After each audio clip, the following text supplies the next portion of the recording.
कहानी शुरू होती है एक ऐसी दुनिया से जहां एक खतरनाक वायरस फैल चुका है। इस वायरस ने हर इंसान को ज़ॉम्बी में बदल दिया है। लेकिन ये ज़ॉम्बी आम नहीं है, ये इतने तेज हैं कि दौड़ते हुए हवाई जहाज को भी पकड़ सकते हैं। कुछ तो इतने चालाक हैं कि इंसानों से भी ज्यादा सोच सकते हैं, और कुछ ज़ॉम्बी इतने खतरनाक हैं कि कई किलोमीटर दूर से अपने शिकार की गंध सूंघ सकते हैं। इस बर्बाद दुनिया में अब सिर्फ 2 इंसान जिंदा बचे हैं। क्या ये दोनों सरवाइव कर पाएंगे या नहीं, यही इस कहानी में दिखाया गया है। शुरुआत में एक छोटा लड़का अपने कमरे में बैठकर कार्टून देख रहा होता है। तभी अचानक टीवी का सिग्नल चला जाता है और स्क्रीन पर एक इमरजेंसी रिपोर्ट आने लगती है। यह खबर सुनकर उसकी मुस्कुराहट गायब हो जाती है। टीवी में बताया जाता है कि एक जहरीला वायरस पूरी दुनिया में फैल चुका है, जिससे लोग कुछ ही मिनटों में डरावने ज़ॉम्बी बन जा रहे हैं। वायरस बहुत तेजी से फैल रहा है और अब पूरी दुनिया इसकी चपेट में है। टीवी में लोगों से कहा जाता है कि जल्दी से कोई सुरक्षित जगह ढूंढ लें। लड़का यह सब देख ही रहा होता है कि तभी ऊपर के कमरे से कुछ अजीब आवाजें आने लगती हैं। यह सुनकर उसकी सांस रुक जाती है। वो धीरे धीरे ऊपर जाता है तो पता चलता है कि यह उसकी बड़ी बहन का मजाक था। इसके बाद दोनों अपनी मां के कमरे में जाते हैं। उनकी मां बहुत परेशान होती है और अपने पति को फोन करती है। उसका पति, जो एक पायलट है, कहता है कि वायरस बहुत तेजी से फैल रहा है, इसलिए वो सब घर पर उसका इंतजार ना करें और तुरंत शहर से दूर निकल जाएं। वो अपने बच्चों से कहता है कि डरो मत, तुम्हारी मां तुम्हें सुरक्षित जगह ले जाएगी। वो अपने हाथ का लकी ब्रेसलेट दिखाता है जो उसकी बेटी एबिगेल ने उसके लिए बनाया था। एबिगेल उसे देखकर खुश हो जाती है। दूसरी तरफ उनकी मां जल्दी जल्दी से सामान पैक कर रही होती है। तभी बाहर से लोगों की चिल्लाने की आवाजें आने लगती हैं। वो अपने दोनों बच्चों को लेकर घर से बाहर निकलती है। लेकिन जैसे ही वो कार में बैठने वाले होते हैं, अचानक एक ज़ॉम्बी उन पर हमला कर देता है। ज़ॉम्बी बच्चों की मां पर अटैक कर देता है। डर के मारे एबिगेल कार के नीचे छुप जाती है और अपनी आंखों के सामने अपनी मां और छोटे भाई को ज़ॉम्बी के हाथों मरते हुए देखती है। वो ज़ॉम्बी उसे नहीं देख पाता और वहां से चला जाता है। छोटी एबिगेल डर से कांप रही होती है। तभी वो देखती है कि उसकी मां भी ज़ॉम्बी बन चुकी है। उसकी मां अब अपनी बेटी की तरफ बढ़ती है, लेकिन उसी वक्त एक अंकल वहां आकर उसकी मां को गोली मार देता है और एबिगेल को बचा लेता है। थोड़ी देर बाद उन्हें पता चलता है कि एबिगेल का छोटा भाई भी ज़ॉम्बी बन चुका है। वो आदमी एबिगेल से कहता है कि अपने कान बंद कर लो, और फिर वो उसके भाई को भी गोली मार देता है। अब सीन 10 साल आगे बढ़ता है। ज़ॉम्बी वायरस ने पूरी इंसानी सभ्यता को खत्म कर दिया है। कभी रोशनी से भरे शहर अब सुनसान पड़े हैं। ज्यादातर लोग मर चुके हैं या ज़ॉम्बी बनकर भटक रहे हैं। अब सिर्फ 2 लोग जिंदा हैं, एबिगेल और वो अंकल जिनका नाम जैक है, वही अंकल जिसने बचपन में उसे बचाया था। अब एबिगेल बड़ी हो चुकी है और जैक ने उसे ट्रेनिंग देकर ज़ॉम्बी से लड़ना सिखा दिया है। अगर उस दिन जैक ना आता तो शायद एबिगेल भी अब तक मर चुकी होती, इसलिए वो जैक को अपने पिता जैसा मानती है।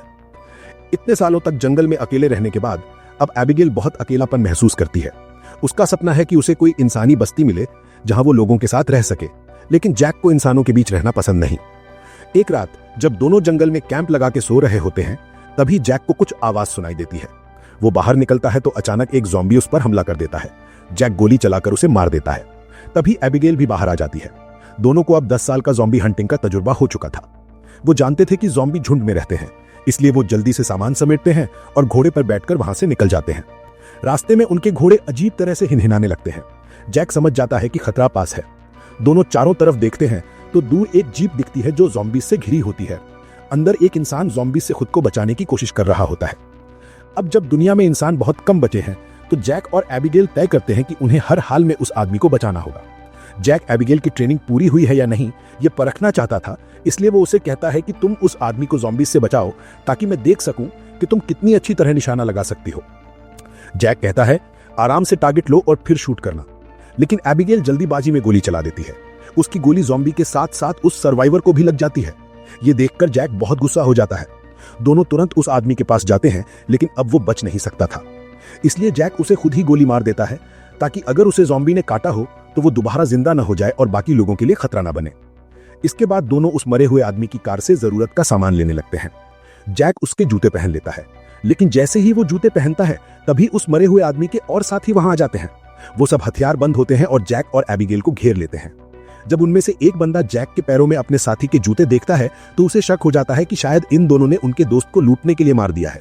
वो दोनों को मारने ही वाले होते हैं, तभी एक प्रेग्नेंट लेडी कार से उतरती है और अपने साथियों से कहती है कि इन्हें छोड़ दो। इतने में जैक का काला घोड़ा फिर से तेज आवाज करता है, जैसे खतरे की वार्निंग दे रहा हो। अगले ही पल दूर जंगल से भयानक आवाजें आने लगती हैं। दर्जनों ज़ॉम्बीज तूफान की तरह दौड़ते हुए उनकी तरफ आने लगते हैं। सब इतनी तेजी से होता है कि किसी को भागने का मौका नहीं मिलता, इसलिए सब लोग अपने हथियार निकालकर वहीं लड़ाई शुरू कर देते हैं। लेकिन ज़ॉम्बीज बहुत ज्यादा थे और इंसान बहुत कम।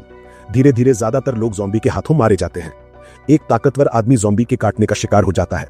वो खुद को गोली मारना चाहता है, लेकिन उसकी बंदूक में गोलियां खत्म हो जाती हैं।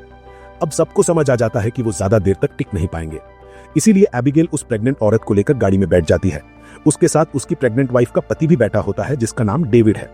जैक जल्दी से गाड़ी स्टार्ट करता है और चारों वहां से भाग जाते हैं।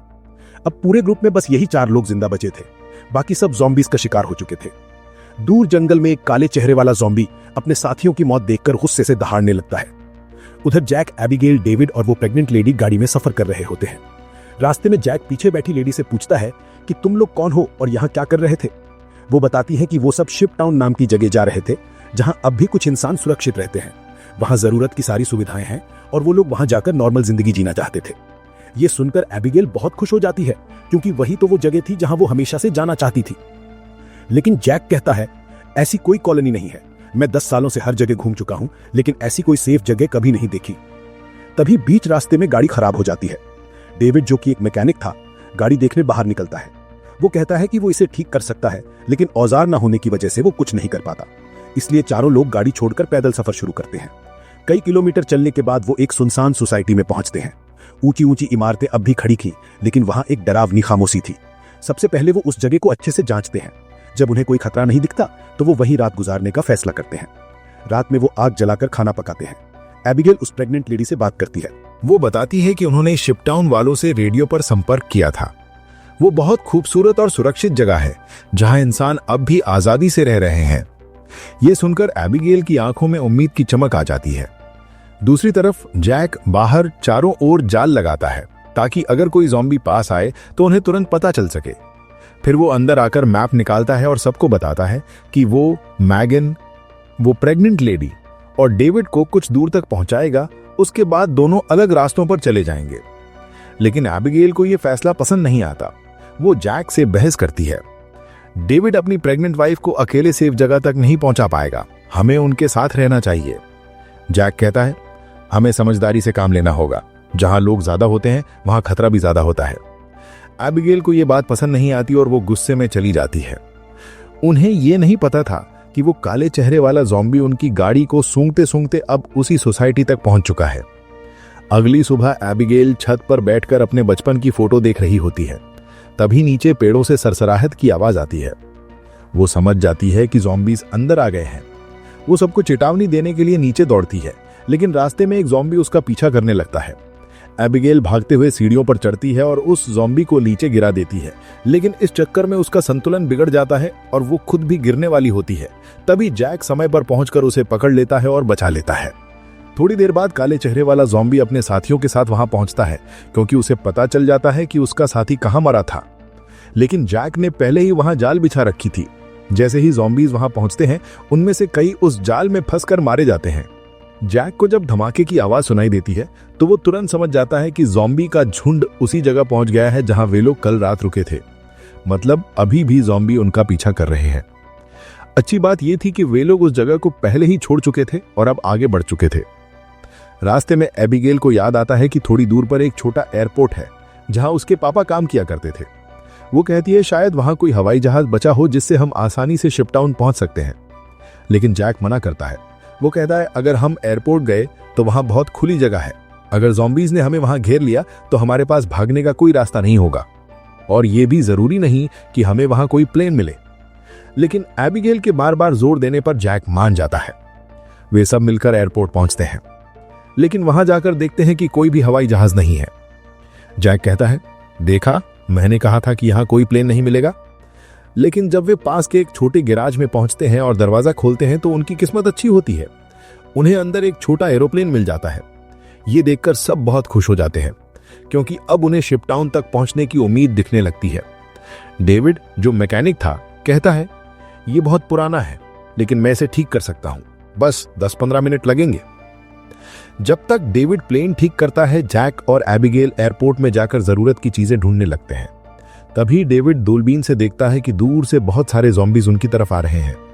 वो दौड़कर जैक और एबिगेल को बताता है, हमें जल्दी से एरोप्लेन स्टार्ट करना होगा, नहीं तो ज़ॉम्बीज यहां पहुंचकर हमें मार देंगे। एबिगेल तुरंत पायलट की सीट पर बैठ जाती है। वो वहां रखी बुक्स को देखती है, क्योंकि उसके पापा पायलट थे और उसने उनसे जहाज उड़ाने की थोड़ी बहुत जानकारी सीखी थी। उधर जैक ज़ॉम्बीज पर गोली चलाकर उन्हें रोकने की कोशिश करता है। एबिगेल जैसे तैसे करके एरोप्लेन स्टार्ट कर लेती है, लेकिन तब तक बहुत देर हो चुकी थी। दर्जनों ज़ॉम्बीज रनवे तक पहुंच चुके थे। उनमें से एक तो एरोप्लेन के दरवाजे तक पहुंच जाता है, लेकिन जैक उसे गोली मारकर गिरा देता है। आखिरकार एबिगेल प्लेन को उड़ाने में कामयाब हो जाती है और एरोप्लेन टेक ऑफ कर लेता है। चारों लोग खुश होकर एक दूसरे को देखते हैं, क्योंकि अब वो जल्द ही शिप टाउन पहुंचने वाले थे। लेकिन उनकी ये खुशी ज्यादा देर तक नहीं टिक पाती। थोड़ी देर बाद एरोप्लेन के इंजन से धुआं निकलने लगता है। क्योंकि ये जहाज पिछले 10 साल से इस्तेमाल नहीं हुआ था, उसका इंजन ज्यादा देर तक नहीं चल पाता और फट जाता है। प्लेन नीचे गिरने लगता है, लेकिन जैक समझदारी दिखाता है और उसे एक पेड़ से टकराकर क्रैश लैंड करा देता है। सबको थोड़ी बहुत चोट लगती है, लेकिन उनकी जान बच जाती है। अब प्लेन पूरी तरह टूट चुका था, इसलिए वे दोबारा पैदल सफर शुरू करते हैं। काफी दूर चलने के बाद वे एक सुनसान रेलवे स्टेशन पहुंचते हैं। रात हो चुकी थी। सब लोग इधर उधर देखकर खतरे की जांच करते हैं। जब कोई ज़ॉम्बी नजर नहीं आता तो वे वहीं रात गुजारने का फैसला करते हैं। वे मैप देखते हैं और पता चलता है कि अब शिप टाउन सिर्फ 2 दिन की दूरी पर है। उस वक्त प्रेग्नेंट लेडी जैक के पास आती है और कहती है, अगर तुम ना होते तो हम यहां तक कभी नहीं पहुंच पाते। ये सुनकर जैक के चेहरे पर भी थोड़ी नरमी आती है। वो अपनी कहानी सुनाता है। 10 साल पहले जब ये ज़ॉम्बी वायरस फैला था, तब मुझे अपनी ही वाइफ को मारना पड़ा था, क्योंकि वो खुद मुझ पर हमला करने आई थी। ये कहते वो उसकी आंखें भर आती हैं। वो आगे कहता है, तब से मेरे अंदर का इंसान मर गया। अब बस एबिगेल ही है जिसे मैं हर हाल में जिंदा रखूंगा।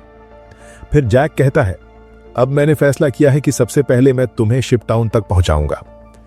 ये सुनकर मैगन खुश हो जाती है, लेकिन दूसरी तरफ उसका पति डेविड अकेले बैठा होता है। वो अपने सिर पर बंदूक रखता है, क्योंकि उसे एक ज़ॉम्बी ने काट लिया था।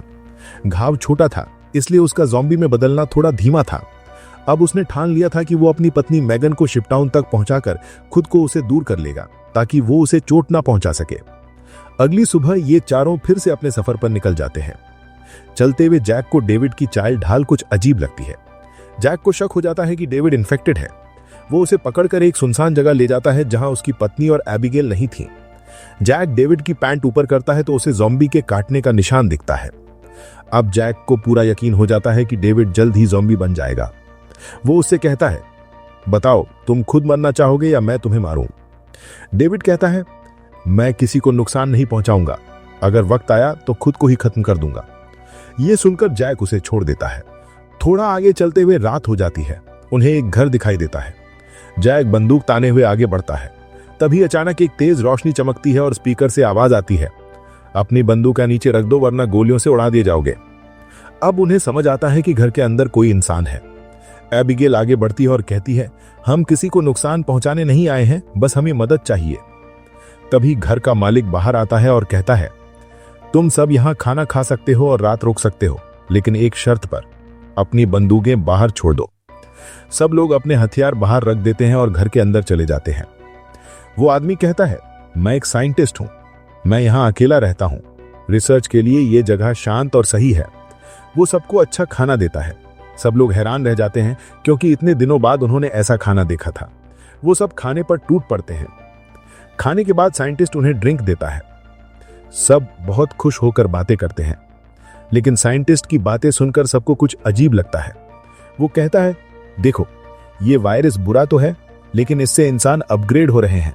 कमजोर लोग खत्म हो जाएंगे और जो ताकतवर हैं वो ज़ॉम्बी बनकर जिंदा रहेंगे। ज़ॉम्बीज को दुनिया पर राज करना चाहिए। ये सुनकर सब चौंक जाते हैं। तभी डेविड को तबीयत खराब लगती है और वो बाथरूम चला जाता है।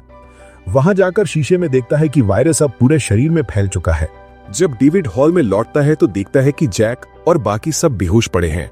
असल में साइंटिस्ट ने ड्रिंक में बेहोशी की दवा मिला दी थी। डेविड गुस्से में साइंटिस्ट पर हमला करता है, लेकिन साइंटिस्ट अपने हाथ में एक डिवाइस का बटन दबा देता है। अचानक डेविड बहुत कमजोर महसूस करता है और गिर जाता है। साइंटिस्ट हंसते हुए कहता है, ये डिवाइस मैंने कई सालों की मेहनत से बनाया है। इससे मैं ज़ॉम्बीज को कंट्रोल कर सकता हूं। अब कोई भी ज़ॉम्बी मेरा कुछ नहीं बिगाड़ सकता। मैं इस दुनिया का राजा बनूंगा। इसके बाद डेविड बेहोश हो जाता है। जब उसकी आंख खुलती है तो वो खुद और अपने साथियों को बंधा हुआ पाता है। साइंटिस्ट अब उन चारों पर एक्सपेरिमेंट करने की तैयारी कर रहा होता है। वो कहता है, क्या तुम लोग मेरी वाइफ से मिलना चाहोगे? फिर वो अपनी बीवी को दिखाता है, जो एक ज़ॉम्बी थी और जिसे उसने पिंजरे में बंद कर रखा था। वो इंसानों को पकड़कर उसे खिलाता था। उसने ये डिवाइस भी अपनी बीवी पर एक्सपेरिमेंट करके बनाया था। साइंटिस्ट जब पिंजरे का दरवाजा खोलता है तो उसकी बीवी सबसे पहले उसी पर हमला कर देती है, लेकिन वो उसे कंट्रोल करके उन चारों की तरफ भेज देता है। ज़ॉम्बी वाइफ जैक पर झपटती है, लेकिन जैक उसे लात मारकर पीछे हटा देता है। तभी डेविड वायरस की ताकत से रस्सियां तोड़ देता है और अपने साथियों को आजाद कर देता है। साइंटिस्ट खतरा देखकर भाग जाता है। चारों जल्दी से बाहर निकल आते हैं और उन्हें साइंटिस्ट की गाड़ी मिल जाती है। वो उसी गाड़ी में बैठकर जंगल की ओर निकल जाते हैं, लेकिन साइंटिस्ट हार नहीं मानता। वो अपने डिवाइस से ज़ॉम्बीज के झुंड को कंट्रोल करके उनका पीछा करवाता है। जैक गाड़ी की स्पीड बढ़ा देता है और ज़ॉम्बीज को पीछे छोड़ देता है, लेकिन आगे रास्ता बंद होता है तो सबको पैदल जाना पड़ता है। थोड़ी देर बाद ज़ॉम्बीज फिर से उनके पास पहुंच जाते हैं। डेविड जानता है कि अब उसके पास ज्यादा वक्त नहीं है, वो जल्द ज़ॉम्बी बनने वाला है। वो बाकी सबसे कहता है, तुम लोग आगे बढ़ो, मैं इन्हें रोकता हूं। उसकी पत्नी रोने लगती है, लेकिन डेविड कहता है, तुम्हें हमारे बच्चे के लिए जिंदा रहना होगा, मैं ये सब उसी के लिए कर रहा हूं। इसके बाद डेविड बहादुरी से ज़ॉम्बी से लड़ता है। वो काफी देर तक उन्हें रोकता है ताकि उसके साथी बचकर निकल सकें, लेकिन आखिर में एक ज़ॉम्बी आकर उसे मार देता है। जैक मैगन को गोद में उठाकर आगे बढ़ता है और आखिरकार वो सब इंसानों की बस्ती तक पहुंच जाते हैं। एबिगेल मदद के लिए चिल्लाने लगती है क्योंकि पीछे ज़ॉम्बीज का झुंड आ रहा था। ऊपर टावर पर पहरेदार उन्हें देख लेते हैं और स्नाइपर से ज़ॉम्बीज को शूट करके उन्हें कवर देते हैं। फिर एक बोट आती है और वो तीनों उस पर बैठकर शिप टाउन के अंदर पहुंच जाते हैं। काले चेहरे वाला ज़ॉम्बी अपने झुंड को रोक देता है क्योंकि आगे पानी था और वो पार नहीं कर सकते थे। दूसरी तरफ मैगन की डिलीवरी होने वाली थी, उसे तुरंत इलाज की जरूरत थी। अच्छी बात यह थी कि वहां डॉक्टर और हॉस्पिटल दोनों मौजूद थे। अगली सुबह हम देखते हैं कि उस जगह को बड़े जहाजों को जोड़कर एक टाउन बना दिया गया है जिसके चारों तरफ पानी है। जैक एबिगेल से कहता है, हमें अब यहां से निकलना चाहिए, लेकिन एबिगेल यहीं रहना चाहती थी। उसे लोगों के बीच रहना अच्छा लग रहा था। दोनों में झगड़ा हो जाता है। तभी डॉक्टर आती है और बताती है, मैगन ने बेटी को जन्म दिया है, लेकिन खून ज्यादा बह जाने की वजह से वो ज्यादा दिन नहीं जी पाएगी। ये सुनकर जैक बहुत दुखी हो जाता है। वो हॉस्पिटल के कमरे में जाता है। मैगन बहुत कमजोर होती है और अपनी बेटी को जैक के हवाले करती है। वो चाहती है कि उसकी बेटी भी एबिगेल जैसी बने। जैक को अपनी मरी हुई पत्नी की याद आती है और वो मैगन की बेटी को अपनाने का फैसला करता है। उधर एबिगेल एक हैंडसम लड़के के साथ पार्टी में मस्ती कर रही होती है। उसे हैरानी होती है कि इतने सारे लोग एक साथ बैठकर शराब पीते और संगीत पर नाचते हैं। अब उसका यहीं रुकने का फैसला और पक्का हो जाता है। थोड़ी देर बाद एबिगेल उस लड़के को चुपके से एक कैबिन में जाते हुए देखती है। वो भी पीछे पीछे चली जाती है। वहां पहुंचकर देखती है कि कैबिन तारों और बमों से भरा हुआ है। वो एक वायरलेस स्विच को छूती है। तभी वो लड़का दौड़ कर आकर कहता है, हमने शिप टाउन के नीचे बम लगाए हैं। अगर कभी ये जगह खतरे में पड़ी तो इस रास्ते से लोग निकल जाएंगे और बाहर से टाउन को उड़ा दिया जाएगा। लेकिन दोनों को नहीं पता था कि ये दिन इतनी जल्दी आने वाला है। वो साइंटिस्ट गुस्से में वहां तक पहुंच जाता है। वहां आकर उसे पता चलता है कि इन लोगों ने बहुत सारे ज़ॉम्बीज को मार डाला है, जिनकी मदद से वो पूरी दुनिया पर राज करना चाहता था। वो अपने कंट्रोल डिवाइस का इस्तेमाल करके उस काले चेहरे वाले ज़ॉम्बी राजा को अपने कंट्रोल में कर लेता है। साइंटिस्ट की मदद मिलते ही शिप टाउन के नीचे का पानी भी अब किसी काम का नहीं रहा। बहुत सारे ज़ॉम्बीज पानी के नीचे से निकलकर उन शिप्स पर चढ़ जाते हैं और अचानक लोगों पर हमला कर देते हैं। इस हमले में कई लोग मारे जाते हैं और वहां चारों तरफ हड़कंप मच जाता है। इधर जैक को भी पता चल जाता है कि ज़ॉम्बीज ने हमला कर दिया है। उसे एबिगेल की चिंता होने लगती है और वो उसे ढूंढने निकल पड़ता है। रास्ते में ज़ॉम्बीज को मारते हुए वो आगे बढ़ता है और आखिरकार एबिगेल को ढूंढ लेता है। उधर वो साइंटिस्ट शिप पर पहुंच जाता है। वो एबिगेल को पंच मारकर नीचे गिरा देता है। ये देखकर जैक गुस्से में भर जाता है और साइंटिस्ट की तरफ दौड़ पड़ता है। तभी एक ज़ॉम्बी बीच में आकर उसे धक्का देकर नीचे टैंक में गिरा देता है। वहां वो साइंटिस्ट भी पहुंच जाता है और अब वो जैक से बदला लेना चाहता है। वो जैक को लात मारकर गिरा देता है, लेकिन जैक को समझ आ चुका था कि इस साइंटिस्ट से सीधे लड़ना बेकार है। इसलिए वो चालाकी से साइंटिस्ट पर हमला करता है और उसके हाथ में लगे कंट्रोल डिवाइस को दीवार पर मारकर तोड़ देता है। अब साइंटिस्ट के पास ज़ॉम्बीज को कंट्रोल करने की ताकत नहीं रहती। कुछ ही देर में ज़ॉम्बीज उस बूढ़े साइंटिस्ट पर हमला कर देते हैं और उसे खत्म कर देते हैं। अच्छी बात यह थी कि कैंप में पहले से ही भागने का एक रास्ता बना हुआ था, इसलिए बचे हुए लोग उस सुरंग के रास्ते नदी के दूसरे किनारे तक पहुंच जाते हैं।